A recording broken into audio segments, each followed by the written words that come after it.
All right, today I'm here with Arielle Nissenblatt. Arielle is the head of community and content at Squadcast. She's the founder of Earbuds podcast network, and she hosts the Sounds Profitable podcast. And Radio Prague once called her a podcast marketing expert. Arielle, welcome to the podcast. I love that you pulled that. Thank you for having me.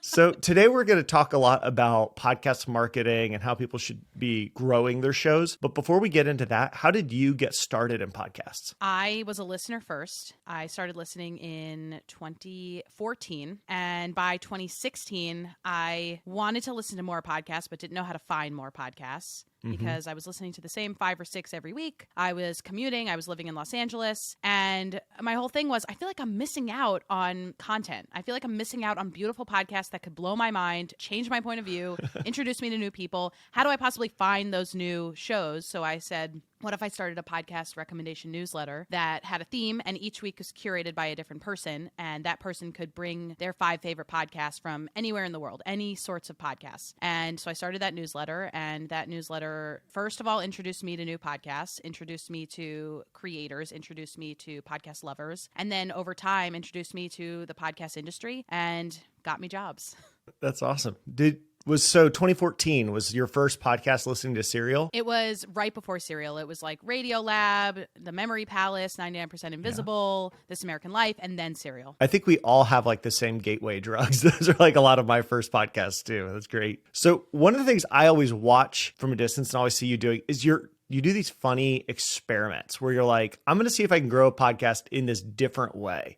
And so we can kind of go through all sorts of these different experiments. But one thing I thought would be good to kind of set the tone is, why is marketing even important to begin with? I think that like you have this whole thing you talk to people about. You can start creating a show, but there's also this second component. Yeah. A lot of people forget that you actually do have to do a little bit of self-promotion. And there's a fine line between self-promotion, being an advocate for your own work, and then dropping random links on the internet, being like, listen to my show now.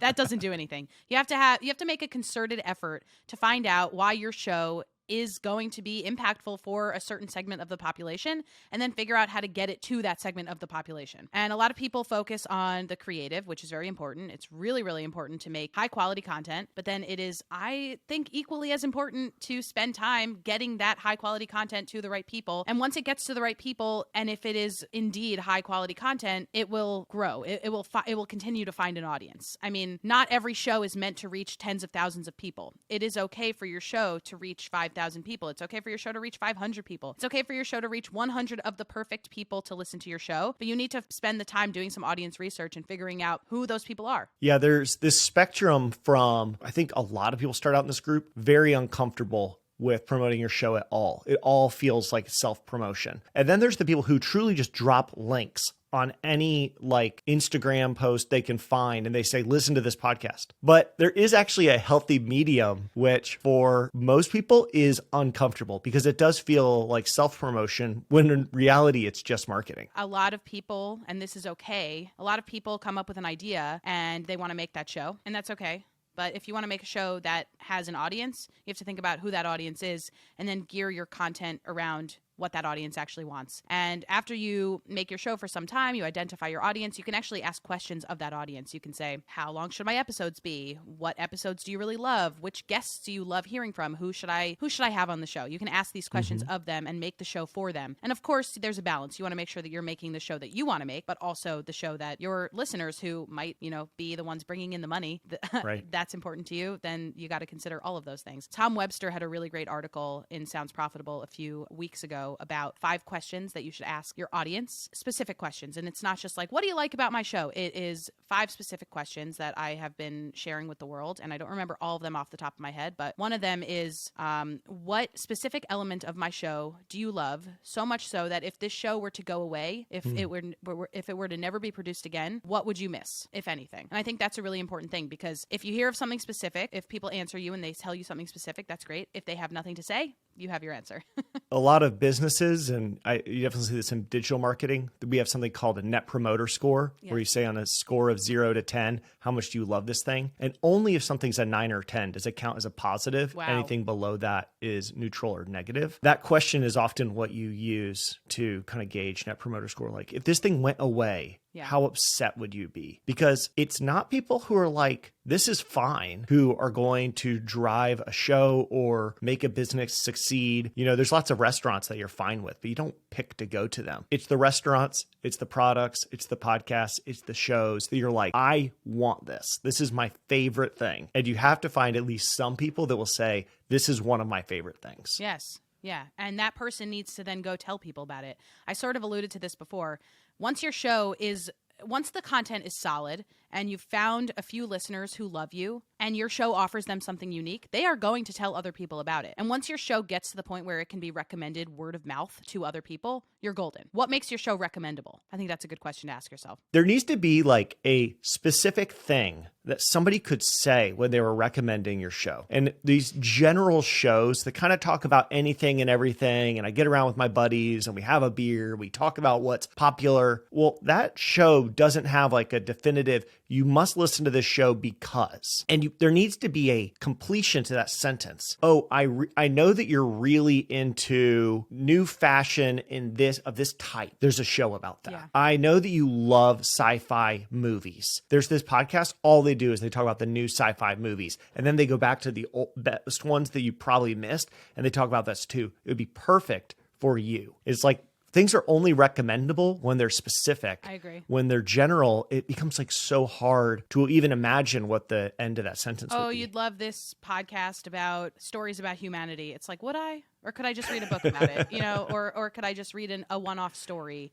Or what's interesting is, you know, it also depends on if you're recommending a podcast to somebody who has never listened to podcasts before, or if they are a seasoned podcast listener and they're looking for something specific. If you want somebody to become a podcast listener, Tom Webster, again, gonna bring him up. He says, don't be cute about it. You know, if your aunt really loves knitting and you really want your aunt to become a podcast listener, even though she really loves knitting, I would not recommend for her a knitting podcast because it's not going to be the cream of the crop. It's a specific podcast. I would recommend to her The Moth. I would recommend to her a show that she can listen to while she's knitting. You know, I think it's important to think about the activity that somebody is partaking in as they're listening, and making sure that when they're listening, they're doing something that they love so that they associate podcasts with this thing that they love. So another thing that we should be thinking about when we start talking about marketing for podcasts is this idea of retention and being able to hook listeners. If you're bringing in new listeners, how do we make sure that the people actually get hooked and then stick around? You probably make your show, whether it's week after week or month after month or however often you're putting out your episodes, you probably get stuck in the sauce a little bit. So I think every once in a while, it's important to have somebody listen to it who you're close with, who will give you genuine feedback on whether or not this show is accessible to a new person. So are you using inside jokes that you don't explain? Do you have segments that you don't explain?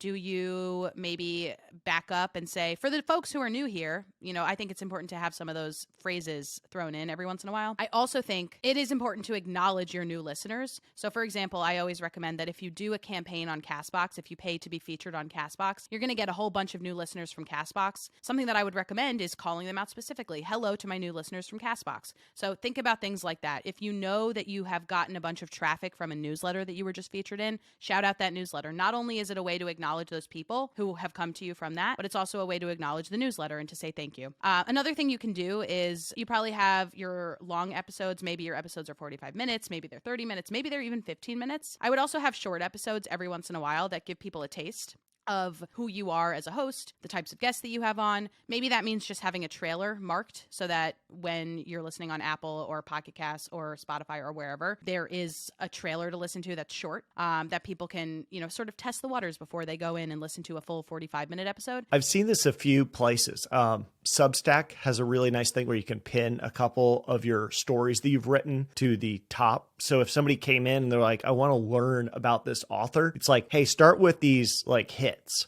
Jordan Harbinger, I've seen on his podcast, he on his website is like, here's where you should start. If you never listened, like here are some celebrities that you probably know, but I'm going to tell you a different story when I interview them. So there needs to be some kind of on-ramp to the podcast, because a lot of times you're right. Lots of inside jokes, lots of kind of assumed knowledge. It's the same reason people pin posts on Twitter. It's the same reason people pin videos on TikTok. It's so that here is the best representation of me, or here's at least a representation of me. Here is how I am choosing for you to see me if you decide to check me out. Yeah, I think that's a great way of putting it. Now that we thought about, all right, we can get them, we can retain them, we're making good content, we know who our audience is, how do we find them? The question. I don't know. It's so hard. Growing podcasts is really, really hard. I think that is kind of like the first point for a lot of people. I think we imagine when we start a show, the editing's can be the hard part, or picking out the mic is the hard part. And now, okay, recording, now it's all done, but now the people are just going to flood in. The number one question I get is, I work so hard on my show. I promote it. I spend money on it. Why am I not growing? I really think it's great. I really think the content is there. Why am I not growing? Why am I not finding new audiences? And it is so understandable that you would be pissed off about that, or that you would be disheartened about that. I do a lot of consulting with people on their shows, and I do it with Lauren Pacell, and we call it podcast therapy, because often it turns into a therapy session, because we're like, your show is really great. You deserve listeners. And sometimes people cry, and that's okay, because they deserve listeners. And so some of the tactics that we tell them about, of course, getting featured in a podcast listening app is really great. Getting interviewed on other shows is really great. Getting editorial coverage is really great, whether it's in podcast newsletters or in newsletters in your general topic area. But the thing that we recommend to everybody that I think can benefit everybody to a certain extent is collaborating meaningfully with other podcasts in your topic area. Because the way podcasts grow is borrowing audiences from each other. Let's get my show in front of your audience, your existing audience, and let's get your show in front of my audience that might be, very small at this point, but it will grow if I'm able to get my show in front of the right people. So establishing these connections, finding the podcast that makes sense for you to be collaborating with, and then figuring out what types of collaborations you should be doing, whether that is something like cross promos or being a guest on each other's show, or having like a dedicated monthly segment where I come and be a correspondent on your show and vice versa. There are lots of ways to trade back and forth to figure out how to get me in front of your people, how to get you in front of my people. Yeah, that reminds me of, listening to ads inside of podcasts. The ones that are really powerful are where the host is actually giving like a genuine recommendation for a product. They actually received it. It's maybe something they're actually using. And so they know the talking points, but they're not just saying like, this soap is 40% more good at getting grease out. It's just like, yeah, this is what I use. It works really well. I really like it. You'll like it too. The marketing language is actually toned down, but because it's genuine, it's much more effective. But I'll also say that if the product is perfect and they're reading the talking points, it kind of doesn't matter. Like there's Crooked Media has a show called Hysteria, and I find that every single product that they recommend or that they advertise for, I'm like, yep, would buy. Yep, would buy. I go to the website like every time because they just like really hit the nail on the head with me. Whoever is doing their ad sourcing is doing just a really great job. They know me. They know the demographic that they're serving, and they're doing pretty typical like reading from the script. And it kind of doesn't matter to me because the ad is so perfect. And I think there's a balance there, right? Like, yes, you want a personal endorsement to a certain extent when it comes to maybe a podcast recommendation or a cross promo. But if it is the perfect podcast recommendation for you at that time, I'm probably going to listen no matter what. Earlier, you said one of the things you can do is get featured inside of podcasting apps. How do you get featured in podcasting apps? We all know that Apple Podcasts and Spotify are the two largest apps, and they've got these sections where those podcasts have to be getting a ton of clicks. How do we get our shows featured there? Yeah, not everybody's going to get featured, but you can try.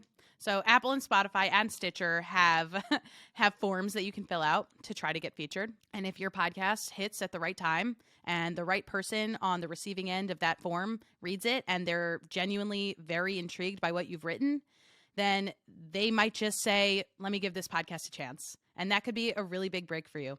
I got my podcast featured in July of 2020. I had a podcast with my friend Shira, hosted on Buzzsprout, called Counter Programming.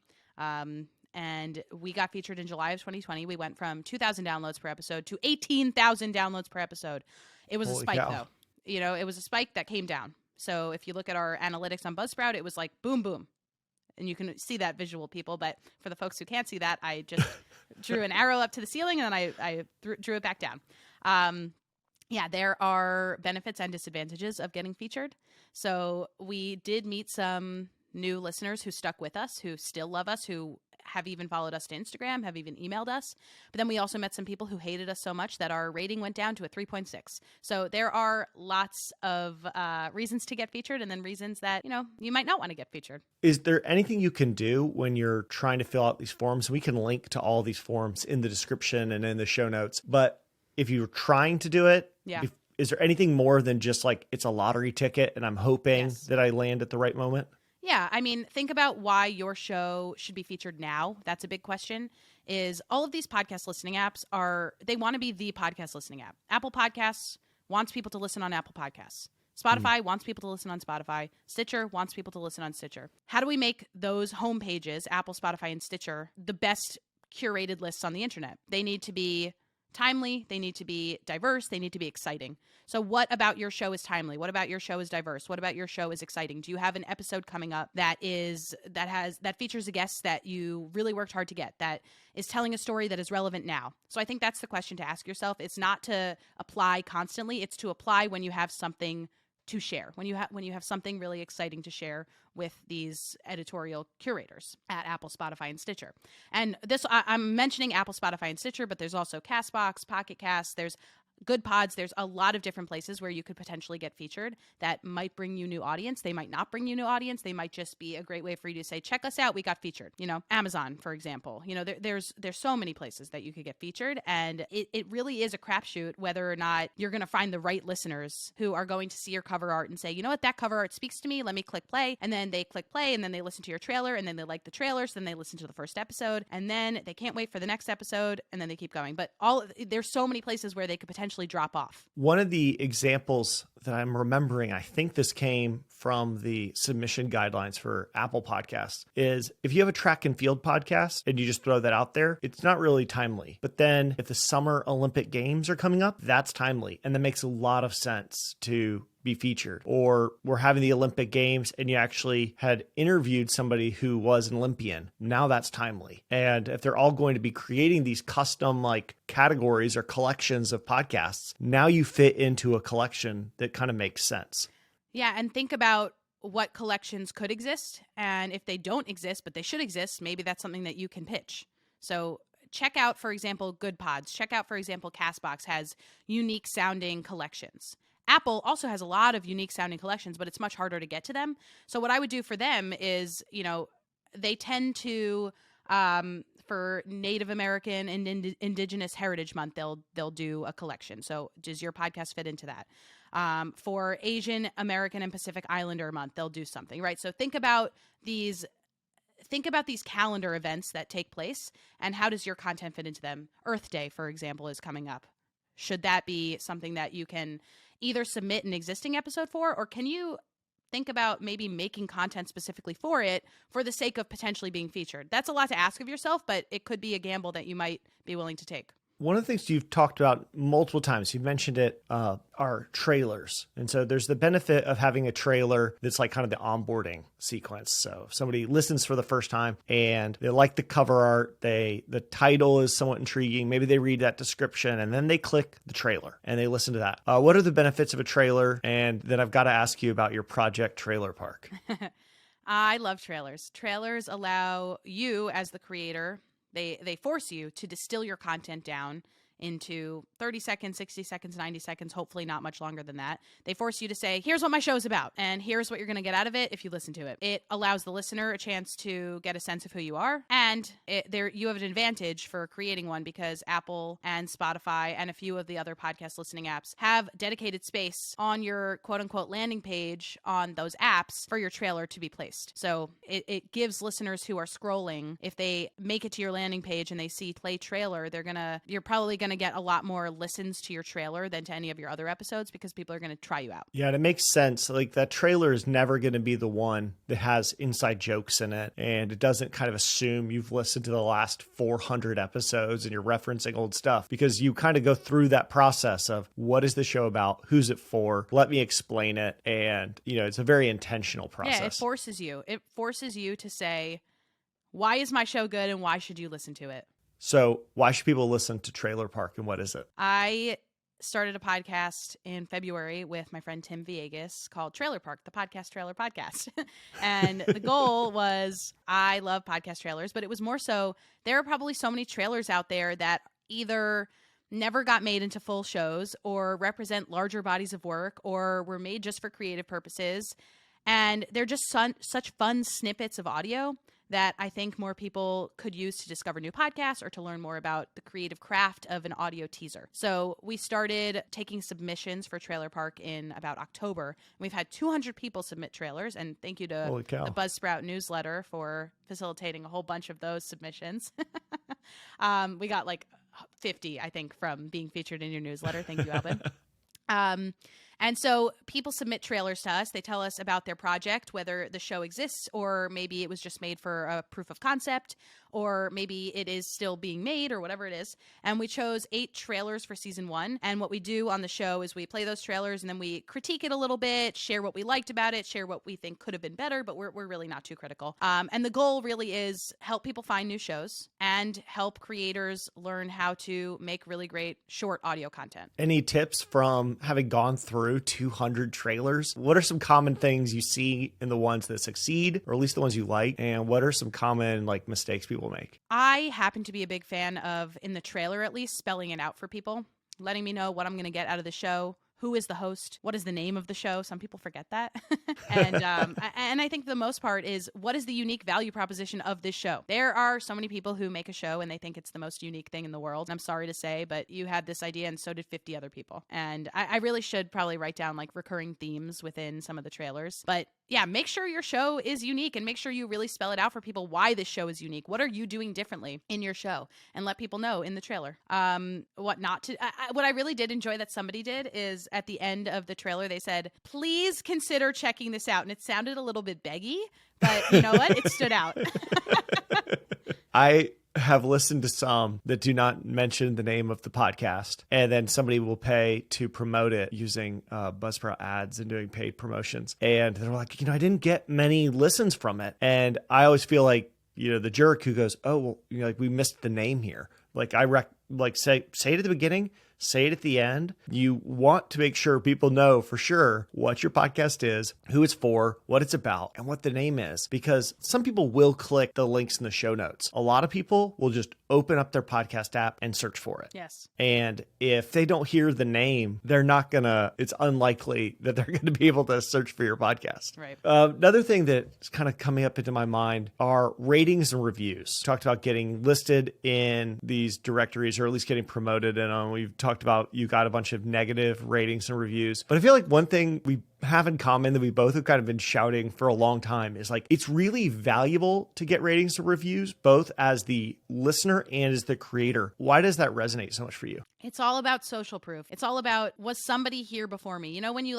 go to the top of a mountain and maybe there's a book that you can sign in a cabin that's Arielle was here. It's literally that. It's, was somebody here before me and did they enjoy their experience? It means that people have been to your profile, people have been to your podcast, people have listened. It shows a potential listener that other people have been here and that they enjoyed their time with you, So podcast ratings and reviews won't do anything for the algorithm. This has been debunked. Apple has a whole thing on it on their website. And yet I still hear multiple times a day when I'm listening to shows, hey, would you help us out by leaving us a rating and review? It really helps us ride the algorithm, they like to say. It means nothing. It means nothing. That is not what helps us ride the algorithm. What helps ride the algorithm is a lot of subscribers over a short period of time. I think it's so powerful, especially on the listener side. When you listen to a podcast, there's something, it always feels like the show I'm listening to is massive. They're probably getting millions of downloads per episode. They would want nothing to do with me. They probably wouldn't even read the email I send. And yet I run across these constantly where pretty big shows are saying things like, I do have some ratings and reviews, but I only get, one new one a month. I don't have many people who reach out to my email, even though it is in the show notes. And I hope people are listening. And every once in a while they get an email and they're like,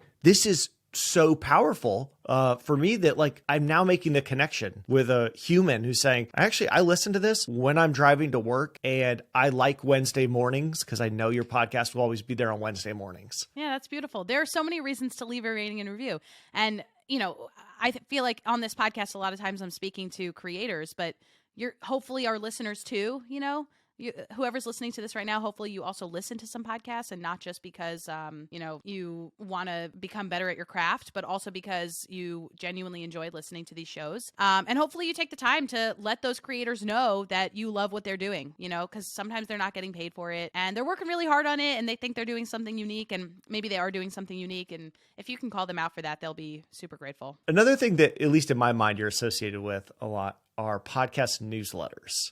And I see a lot of synergy between podcasts and written content, whether it be blogs on a website or newsletters. What gets you excited about newsletters? I love bullet points.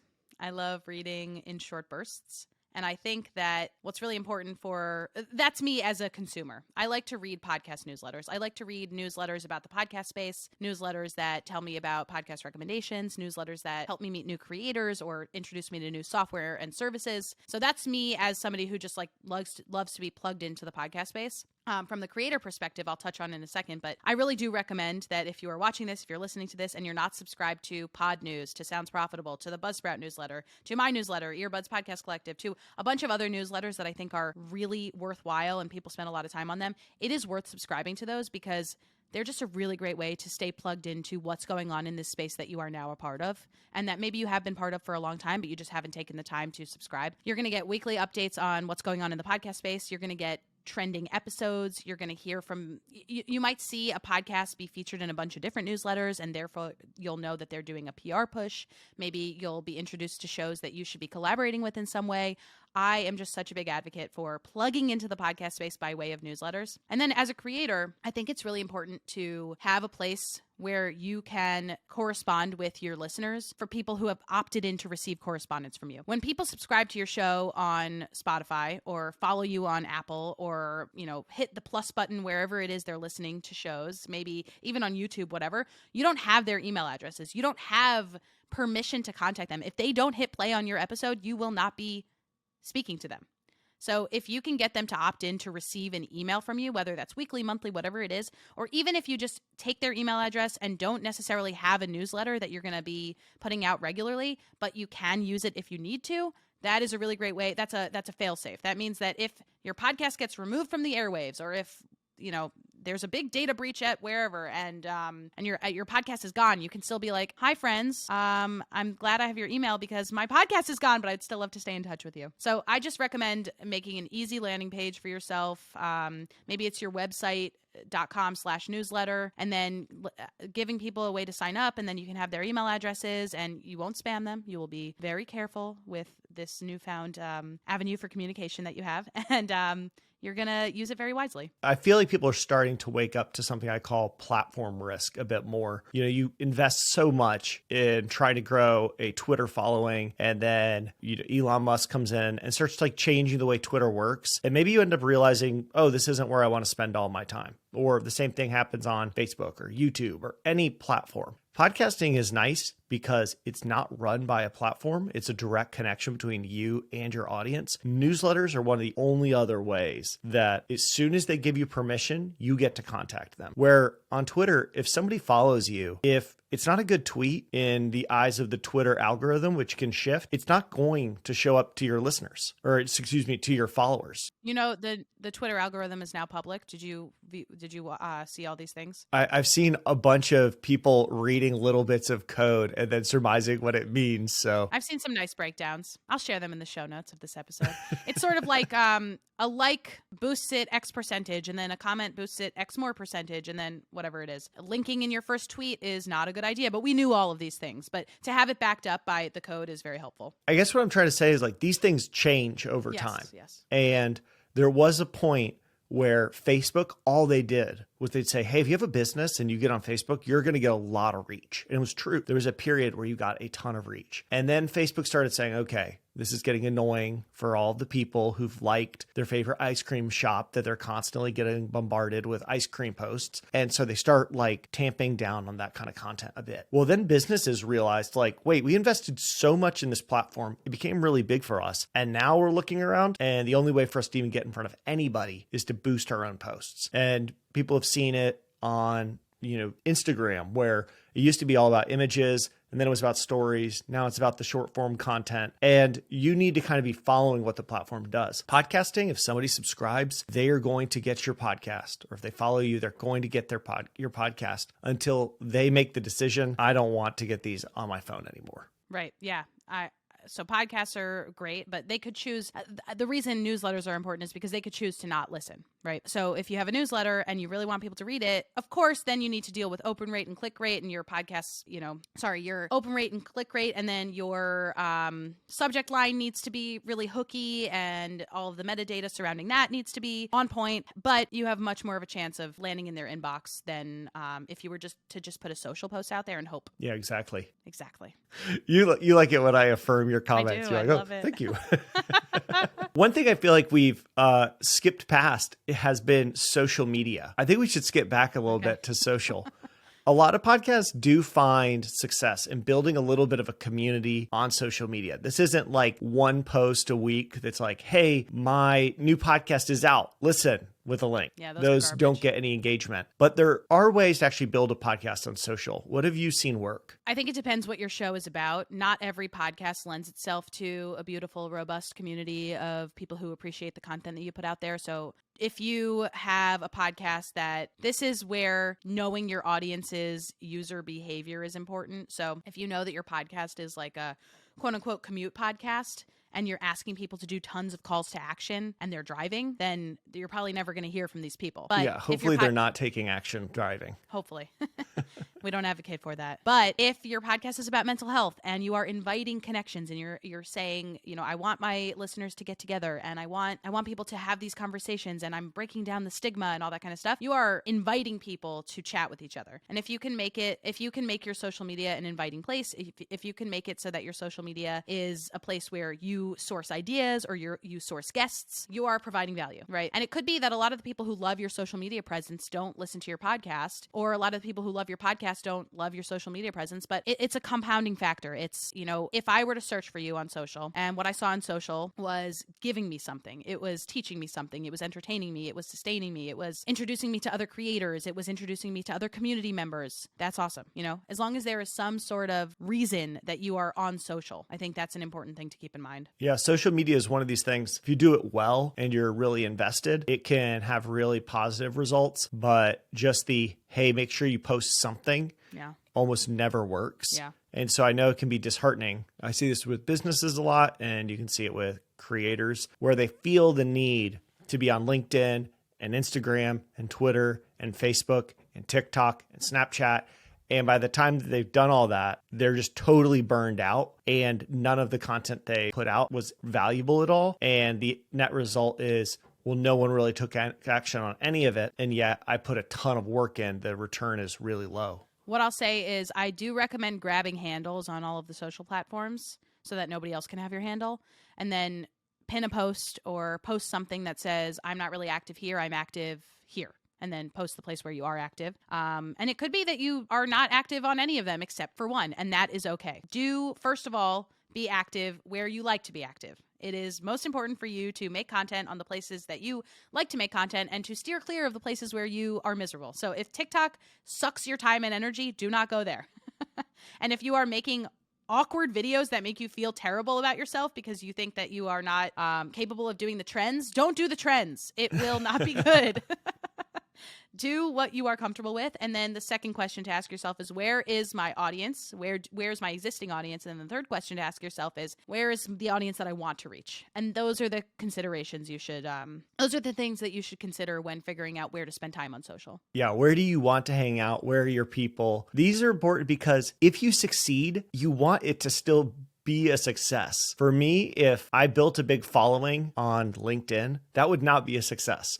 Because I might put a lot of work into it and it may look like success to somebody else. I don't want to live on LinkedIn. Right. And so where do you want to live? I think I don't want to live online anymore. You've been saying that for years though.